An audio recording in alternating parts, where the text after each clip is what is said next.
Welcome to our podcast, Regulation Matters, a Clear Conversation. Once again, I'm your host, Lyon Dempsey. I am currently the Chief Compliance Officer with Riccobene Associates Family Dentistry here in North Carolina. I'm also the current chair of the National Certified Investigator Training Committee with CLEAR. And welcome back to our frequent listeners. For our new listeners, just a brief description of what CLEAR is. It is the Council on Licensure, Enforcement, and Regulation, and this is an association of individuals, agencies, and organizations that comprise the international community of professional and occupational regulation. You know, our podcast is a chance for you to hear about the latest and greatest in our community. In September, CLEAR hosted the annual education conference, a virtual experience, and the response was fantastic. Attendees appreciated being able to access all the content virtually since we couldn't meet in person. So in January, we're planning to bring the Winter Symposium to you virtually as well. The theme of the Winter Symposium is Recognizing Bias and Diversity in the Regulatory Arena. We'll be taking a look at the range of biases that exist in our regulatory organizations and their effect, as well as the practical steps that regulators can employ in response. Today, I'm joined by two CLEAR board members. I've had the great fortune of working with both of them when I was on the board, Mark Spector and Stacy Mason. I'm really excited to have them speaking with us today, so welcome aboard today. Well, thank you, Lyon. Yeah, thanks for having us, Lyon. Absolutely. And, you know, we can't be more excited to have you guys join us. You know, I know that the CLEAR board has had some discussions about unconscious bias, you know, even when I was still on the board, and looking from the perspective of CLEAR as an organization, as well as from the perspective of regulatory organizations. So let's start this conversation off today with maybe some background on the board's discussions around this topic and the decision to take this important step in addressing it. You know, I'm quite excited to hear about this. And Mark, let's start with you, if you would. Oh, thanks, Lyon. You know, it's trite to say that our world is changing, and regulators everywhere are working hard to stay relevant in the face of the public's expectations. And many of us are asking, well, what kind of regulators do we want to be? What kind of leaders, what kind of employers or colleagues or just human beings do we want to be? I know that I've been asking myself these questions, and I've been trying to do a better job at listening, educating myself, understanding unconscious bias and systemic racism, and especially anti-Black discrimination. It's been both eye-opening and quite a humbling experience. Yeah, I would agree. Yeah, I would agree with Mark. You know, as a multicultural, multiracial woman of color, you know, I've seen firsthand the impact of bias and discrimination in decision making within the regulatory arena and just, you know, in my everyday life. So at CLEAR, you know, we're now asking how we can support regulators and their staff in this important dialogue. I mean, it's not easy to address something that you've either not experienced or don't realize the impact of the experiences on other people. So the board felt, you know, we had an obligation to be part of this learning and listening in order to better support others in their quest for knowledge. I think that's why we thought it was important to begin with identifying our own competencies, our own gaps in knowledge, you know, and our understanding of unconscious bias, stereotypes, prejudices, discrimination, and as Mark mentioned, even racism. And that's, you know, that's a loaded word for some people.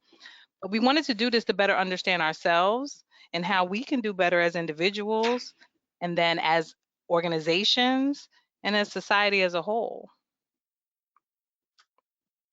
Well, I know when I was finishing up my tenure on the board, this was a topic that was starting to come into the forefront of our discussions.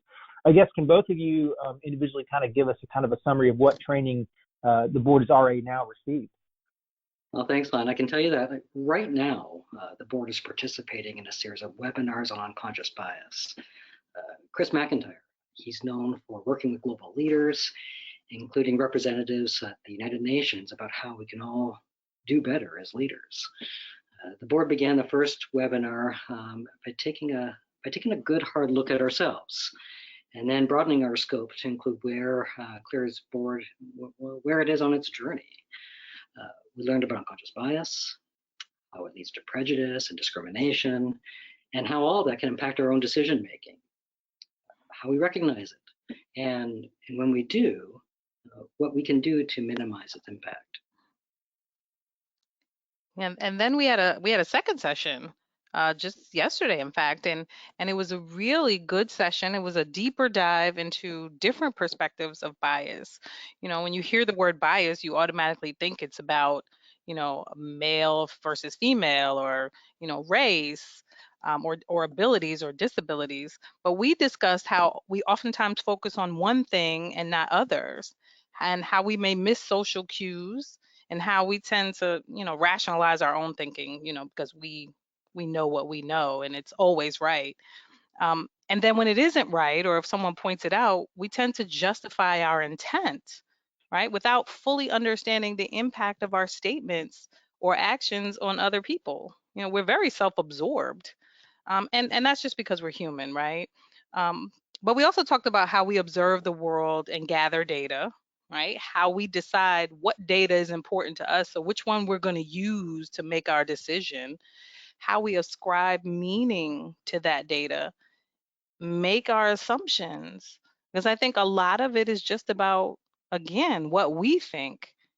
And then we end up formulating conclusions and beliefs about the data that we chose. And that drives our action. So you see how this is a domino effect. So it was great to hear about that and really self reflect. We rounded out the session by identifying strategies for addressing bias in the moment, right? Whether it's our own or whether we hear someone else saying it or doing it to us or others. And so I think it was really a moment of, like I said, self reflection. Like, when do I do that? And if I do, wow, now I have a way of sort of stopping myself before I put my foot in my mouth. So that was very helpful. What a great way to kind of almost look at a mirror at yourself. It sounds like from this, it's really interesting. Now, I know Mark, you mentioned a little bit about Chris McIntyre. Now, as far as his background, but he's actually going to be our keynote speaker at the Winter Symposium. So I guess, Mark, can you share a little bit more about his background and maybe what he plans to cover? I think he's doing the keynote. Is that correct? Yeah, that's right, and I'm really excited about this. I share the enthusiasm because Chris is well known around the world as an expert in helping organizations and their leadership teams not only perform better, but also being more reflective, insightful, and sensitive in doing so. So, like he's doing with the board of directors, Chris will work with us to develop the skills to identify biases and the assumptions many of us make that can create barriers to inclusion and fairness. The idea is to finish the day with a little more insight than we had before, with a genuine curiosity to learn more. And I know I'm really, really looking forward to that. Excellent. Well, Stacy, let me address this to you. Is there anything that you can share about how CLEAR is planning to take the topic of unconscious bias forward for the organization itself as a whole? Oh, absolutely. So the training that the board is undertaking now is going to assist us in beginning to understand the impact that unconscious bias and discrimination may have on the programs that CLEAR offers. We want to take a closer look at our communications and the language we use to promote our own events and offerings. We also want to learn how to assess risks and move to action, right? Because it's great to have all these conversations and trainings, but the reality of it is, what are we going to do? What's the action? And much of our learning will guide our future strategic priorities. I mean, that's the ultimate goal. At a minimum, our short-term goal is for CLEAR to be in a better position to do three things, right? We want to explore diversity and inclusion strategies, and of course, share those ideas on how to identify and remove barriers, right? We want to engage in meaningful discussions about bias, inclusiveness, discrimination, and systemic racism in professional licensing, right? And we do that by becoming culturally competent and aware ourselves. And then we want to establish tangible measures of success. right? We want to avoid the anecdotal qualitative narrative that's, often used as an indication of success in the nonprofit sector. But we want something that we can touch, maybe a living, breathing, checklist of activities. We don't really know what that looks like yet, but that's the goal. Long term, we're looking forward to growing in this space. And as always, we want to continue to proactively identify, critical issues. And we want to provide a dynamic, interactive forum for exploration of these issues, collecting and disseminating relevant information to our membership as we always do. So we want to make sure that we're not just keeping this and checking a box saying, hey, we did this training. We really want to provide value to our membership. And so we're hoping that this is a start of all of that. Well, that's really great, and I think it's been great to get a preview of this important topic. I want to point out too that I think this is something that's been on the board's radar for quite some time, but now it's kind of been thrown to the forefront just to things that have been going on. And so I appreciate what the board is doing in this, and I'm certainly eager to hear more about this and looking forward to the symposium. I certainly want to thank you both for being a part of this podcast. We were talking about this just a few moments ago before we started the recording. I think it's been many, many, many years since I have gone at least 6 months without seeing either one of you in person. Yeah. So I know it's a challenge, but I really do. I thank you guys for being a part of this today. Well, thank you so much, Line. This is intensely personal and education experience. It's humbling, and the entire board of directors is behind it. Thanks for creating this venue for us. Yeah, I definitely echo what Mark said. This is a personal experience, a personal journey, but it intertwines into my professional life as well. And I know that is the same for most people. So to hear that, the CLEAR board is taking this seriously and moving in the direction towards learning and growing in this space is very important. And I'm very excited to be involved in it firsthand. Well said. Absolutely. Well, I know everyone now has got to be starting to get excited for this winter symposium. So I want to make sure that you know how to register. Now, the registration link is on our website, which is www.clearhq.org. There's a link right from the homepage slider images, or you can go to the events menu and choose the 2021 Winter Symposium. And I also want to close this podcast episode by emphasizing again that even though we can't meet in person, CLEAR is still here as a resource for you. Beyond the virtual symposium, CLEAR has launched the online NCIT basic and specialized programs. That shifts the content of the NCIT program into a mix of self-paced recorded modules and live instructor-led sessions. CLEAR's webinar calendar is always being updated with new offerings, as well as the option to purchase access to previously recorded webinars. So we've got a lot of information available to you. The Communities by CLEAR discussion forum is open to members, and it's a great way to connect with colleagues to ask advice, share your experiences, and expand your professional network. Especially when we're dealing with different time zones, it's a great way to connect with fellow coworkers. CLEAR's regulatory news blog is updated weekly with current headlines about what's happening in regulatory arena.